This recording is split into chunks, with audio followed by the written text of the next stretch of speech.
नमस्कार। सत्य हिंदी के कार्यक्रम द डेली शो में आपका स्वागत है। मैं हूं आपका मित्र साथी हमदर्द मुकेश कुमार।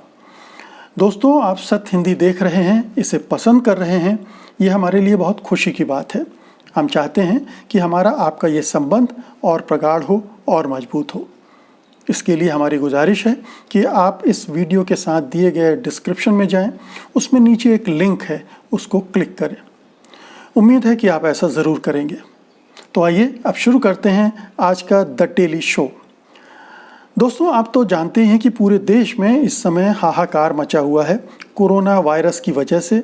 कोरोना वायरस के मरीजों की संख्या लगातार बढ़ रही है, मृतकों की संख्या बढ़ रही है और लॉकडाउन की वजह से लाखों लोग परेशान हैं।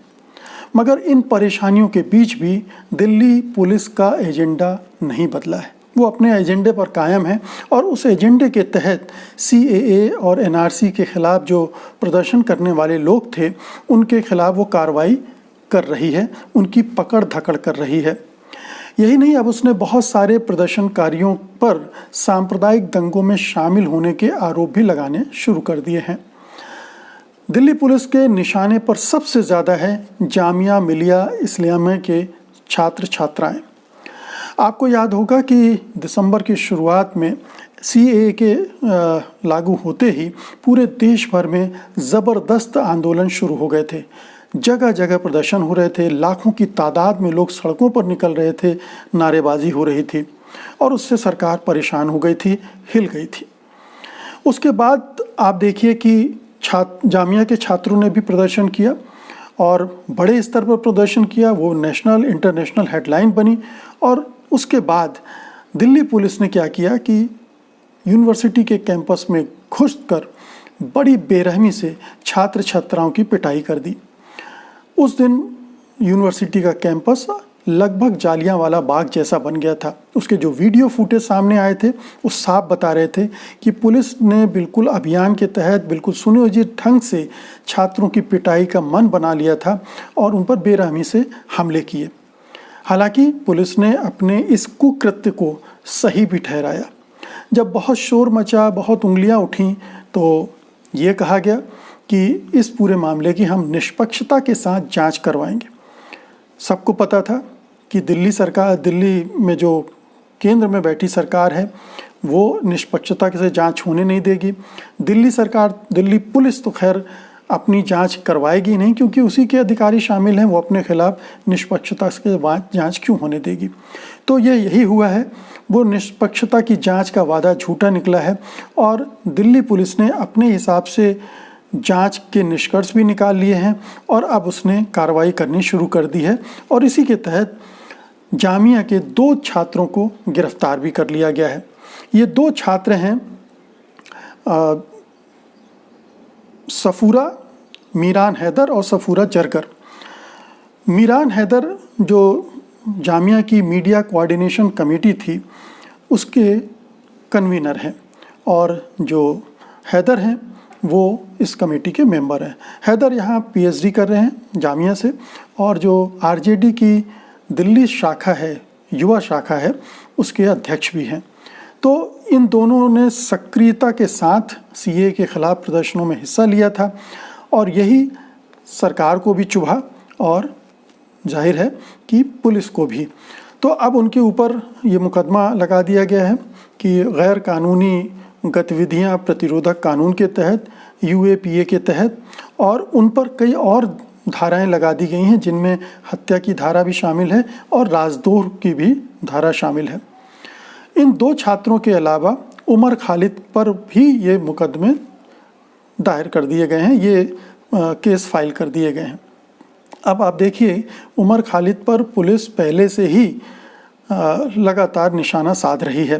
जब JNU वाला मामला हुआ था, जिसका एक फर्जी वीडियो एक चैनल ने दिखाया था, उसके बाद इन सब की गिरफ्तारी हुई थी, कन्हैया कुमार और उमर खालिद वगैरह की। और फिर बाद में पाया गया था कि ये सब झूठा मामला था। हालांकि दिल्ली उच्च न्यायालय में ये केस चल रहा है, लेकिन सबको पता है कि ये फर्जी मामला था और पुलिस का मनगढ़ंत था, सरकार का मनगढ़ंत था और एक चैनल ने इसमें साजिश रची थी। बहरहाल उमर खालिद को भी लपेट लिया गया। उन पर यह आरोप लगाया गया है कि उन्होंने 2 जगह भड़काऊ भाषण ही नहीं दिए, बल्कि ये जो दिल्ली में, उत्तर पूर्वी दिल्ली में दंगे हुए थे, उसकी साजिश भी उन्होंने ही रची थी, और ये जो 2 नेता और हैं जरगर और हैदर, ये भी उस साजिश में शामिल थे। तो इस तरह से आप देखिए कि दिल्ली पुलिस ने एक पूरा चक्रव्यूह तैयार कर लिया जामिया के छात्राओं को पकड़ने के लिए, और उमर खालिद को भी उसमें शामिल कर लिया, क्योंकि उमर खालिद का नाम थोड़ा सा बदनाम जैसा हो गया है, तो ये बड़ा आसान हो गया उसके लिए कि उसको भी इसमें शामिल कर लिया जाए। अब आप ये देखिए कि 24 फरवरी को जो दंगे हुए थे दिल्ली में, जो 3-4 दिन तक लगातार चलते रहे, उस समय पता नहीं था गृह मंत्री कहाँ हैं, क्या कर रहे हैं, और कोई कार्रवाई नहीं की गई, और 53 लोग उसमें मारे गए, और मरने वालों में ज़्यादातर मुसलमान थे। तो ऐसे दंगों में जो मुसलमानों के खिलाफ हुआ था, मुसलमान ज़्यादा मारे गए, उसमें अब मुसलमानों को ही अपराधी साबित करने की कोशिश हो रही है दिल्ली पुलिस के द्वारा, केंद्र सरकार के द्वारा। तो एक पूरा आप देखिए कि षड्यंत्र रच दिया गया है छात्रों के खिलाफ, और उसके तहत अब पुलिस काम कर रही है। अब ये जो दंगे हुए थे, हम सब जानते हैं कि इनके पीछे असल में कौन लोग थे। कपिल मिश्रा जो बीजेपी के नेता हैं, जो भड़काने पहुंचे थे, और उसके बाद माहौल ख़राब हुआ, तनाव बढ़ा और दंगे हुए। उसके पहले केंद्रीय मंत्री अनुराग ठाकुर ने जिस तरह का बयान दिया था, और बीजेपी के सांसद प्रवेश वर्मा ने जिस तरह के बयान दिए थे, उनके बाद पूरा माहौल तनावपूर्ण हो गया था और टकराव की गुंजाइश पैदा हो गई थी। वो तो चुनाव के समय से ही ये लोग लगे हुए थे कि किसी तरह से सांप्रदायिक तनाव बढ़े, ध्रुवीकरण बढ़े, ताकि दिल्ली के चुनाव को जीता जा सके। तो वो तनाव उस समय तो इस तरह से दंगों के रूप में सामने नहीं आया, लेकिन ख़त्म होते होते तक ये माहौल बना दिया गया। अब देखिए कि पुलिस ने उन लोगों के खिलाफ कोई कार्रवाई नहीं की, कोई FIR नहीं की, और अभी तक पूछताछ भी नहीं की गई, जबकि दिल्ली हाई कोर्ट में जज ने साफ साफ कहा था कि इनके खिलाफ 24 घंटे के अंदर FIR दर्ज की जाए। पुलिस ने वो नहीं किया, वो करने से मना कर दिया। उस जज का ज़रूर रातों रात ट्रांसफ़र हो गया। तो ये सारी चीज़ें बताती हैं कि किस तरह से केंद्र सरकार काम कर रही है, किस तरह से दिल्ली पुलिस काम कर रही है, इनका एजेंडा क्या है, किस तरह से कार्रवाई की जा रही है, किस तरह से लोगों को फंसाया जा रहा है। और यही वजह है कि जो देश के 20 नामी गरामी फिल्मकार हैं, उन्होंने इसका खुलकर विरोध किया है। इनमें अनुराग कश्यप हैं, विशाल भारद्वाज हैं, महेश भट्ट हैं, रत्ना शाह हैं, इस तरह से और भी बहुत सारे लोग हैं जो इसका विरोध कर रहे हैं कि ये विशुद्ध रूप से CAA और NRC के खिलाफ प्रदर्शन करने के लिए इनको दंडित किया जा रहा है, इनको फंसाया जा रहा है, और इनको तुरंत रिलीज़ किया जाना चाहिए। लेकिन ऐसा नहीं लगता है कि इनको रिलीज़ किया जाएगा, क्योंकि केंद्र सरकार का जो रवैया है ख़ासतौर से अल्पसंख्यकों के प्रति, उसमें कहीं भी किसी तरह का लचीलापन कहीं देखने को अभी तक नहीं मिला है।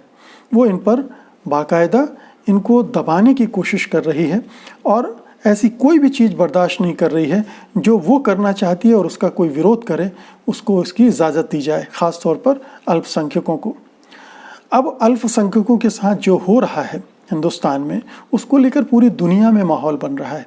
आपको पता ही है कि खाड़ी के देशों में तो ख़ास तौर पर अब आवाज़ें उठ रही हैं, वहाँ के राज परिवार के सदस्य बोल रहे हैं, वहाँ के जो हमारे राजदूत हैं वहाँ, उन्होंने भी इस तरह के वक्तव्य दिए हैं कि वहाँ रहने वाले लोग मुसलमानों के खिलाफ ऊटपटांग अनाप शनाप न लिखें।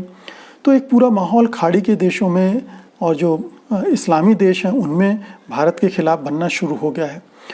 तो ऐसे माहौल में सरकार को सोचना चाहिए कि वो जो कुछ भी कर रही है और जो कुछ दिल्ली पुलिस के मार्फत करवा रही है वो कितना सही है।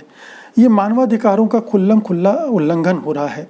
जो भारतीय नागरिक होने के नाते जो हमारे अधिकार हैं, मूलभूत अधिकार हैं, उनका उल्लंघन हो रहा है, और पुलिस बदले की भावना के साथ ये कार्रवाई कर रही है। ये एक अच्छे लोकतंत्र के लिए कतई अच्छा नहीं है। हम संविधान की इज्जत कर रहे हैं, इससे ये भी जाहिर नहीं होता है। नियम कानून के पालन का तो सवाल ही नहीं उठता। तो मामला कुल अब ये है कि क्या हिंदुस्तान को इसी ढंग से चलाया जाएगा, क्या इसी ढंग से पुलिस का इस्तेमाल किया जाएगा अल्पसंख्यकों के खिलाफ, या जो सरकार के खिलाफ प्रदर्शन करते हैं, बोलते हैं, लिखते हैं, क्या इसी तरह से आगे का हिंदुस्तान चलने वाला है? ये एक ऐसा सवाल है जिस पर हम सबको सोचना चाहिए। आप भी सोचिए। उम्मीद है कि इस वीडियो के मार्फत हमने जो सवाल खड़े किए हैं उनसे आपकी भी सहमति होगी और आप इस वीडियो को पसंद करेंगे, इसको शेयर भी करेंगे और इस चैनल को सब्सक्राइब भी करेंगे। तो अब मुझे अनुमति दीजिए। नमस्कार, कल आपसे फिर मुलाकात होगी। धन्यवाद आपका। सत्य हिंदी के और वीडियोस को देखने के लिए हमारे YouTube चैनल को सब्सक्राइब करें और सीधे नोटिफिकेशन पाने के लिए बेल आइकन दबाएं।